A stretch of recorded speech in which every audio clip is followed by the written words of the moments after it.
Hi, I'm Juliana. I'm here at the Lycoming County SPCA. I'm here with Vickie Stryker. Hi, how are you? Good, thanks. How about you? Good, thank you for asking. What all do you do here at the SPCA? I am the executive director at the SPCA, so I'm responsible for everything that happens here. And I'm also a cruelty investigator, and that's why I'm in uniform today, because I have to go on an investigation later today. What is the investigation about? Well, we're investigating a house where we think a person is hoarding cats. And what happens there is that they might have a cat or two, the cats have kittens, then they have more kittens, and before you know it, they have too many cats and kittens that they can't take care of. They can't take care of themselves, the house, and it becomes a big mess. And then we have to go in and see if we can help them take care of the cats and make the situation better. What is your favorite part of your job? Adoptions, absolutely my favorite. And I think this guy wants to go home with you. Do you have a vet here in case an animal gets sick? We don't have a vet right now. We're looking for one. And if an animal gets sick or needs to be spayed or neutered, we take them to a local veterinarian. Now you need to turn around, that's not your best view. I know you guys always need volunteers. How can you sign up for a volunteer if anybody wants to? If anybody wants to volunteer, all they have to do is come in and fill out an application, or they can get it from our website and print it off and mail it in. And then we have an orientation where people come in and they learn about the jobs that they can do. And then if they want to work with the animals, we have a training session so that they can be safe around the animals. What are some jobs that a volunteer does? Well, there's lots of them. I had to write them down. They walk the dogs, socialize the cats, help with fundraising events, outreach events like parades. They do grooming, they help us with filing, data entries. They sew catnip pillows for the cats. They staff the Christmas kiosk for us every year, transport animals, help us with physical therapy on the animals. They do maintenance of the building, and they do humane education. About how many dogs and cats get adopted each week? Oh, I would say well, it varies. It can be as many as 15 to 30 a week. Do you have any more animals that you rescue besides cats and dogs? Every kind of animal that you can think of as a pet.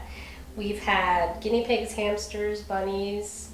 We had a peacock once, a goat, a sugar glider, a chinchilla.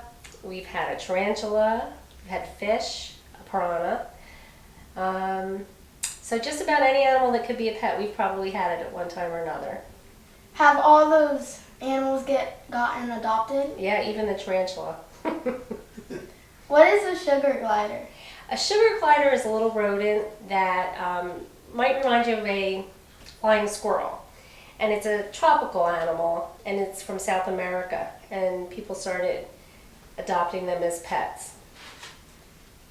Where does the money come from to take care of the animals? The animals, we get most of our money from donations, and the biggest part of our budget is through donations and people who leave us money in their wills. And a small amount, like anywhere from 25 to 30%, is fee for service. So the adoption fees for the animals would help pay for taking care of them. I know you guys have a yard sale. How can people donate to the yard sale? Every April, we start collecting items, household items that people can donate.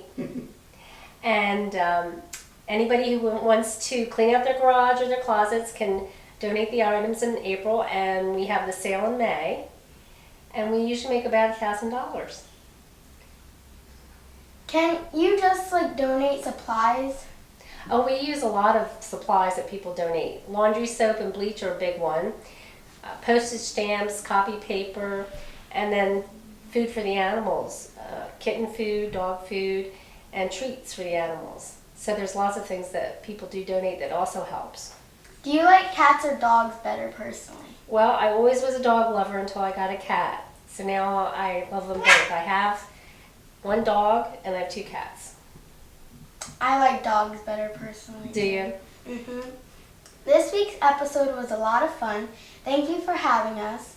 We're going to leave you with a tour. See you next week on Webb Kids. This is our main cat room. This is where all our animals are available for adoption. They're spayed, neutered, microchipped, and ready to be adopted. And you'll notice that there's no kittens in this room because they're the first to get adopted.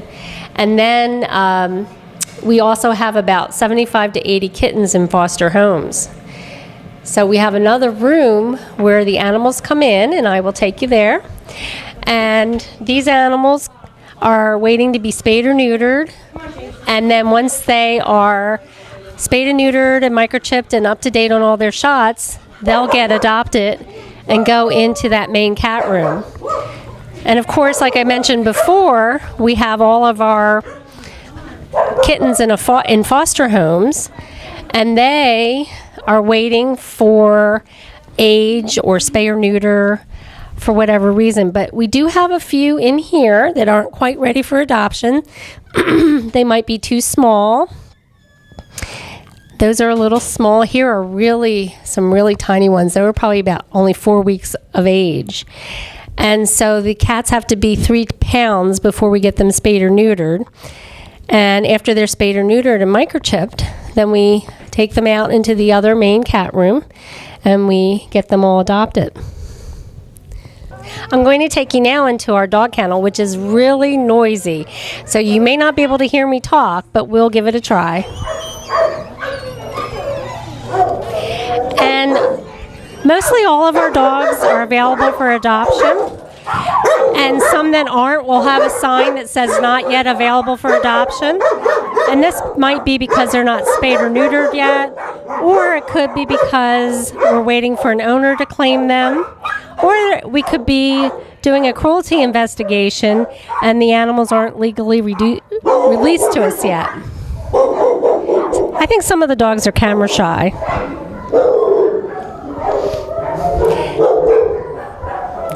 So we have doors that lead inside and outside, and some of the dogs go outside because they like the fresh water, the fresh air rather.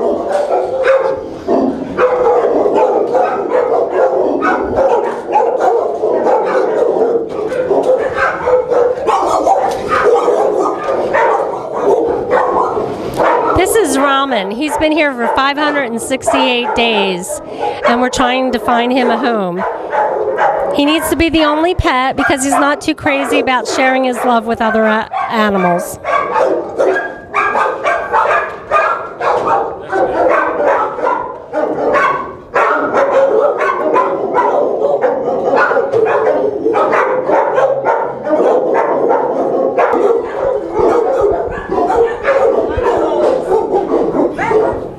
We just went through the building, and some of those dogs are huge. And there are some really big ones back there, and little tiny ones too. I saw the little dogs. They were cute. They're very popular. They're easier to handle.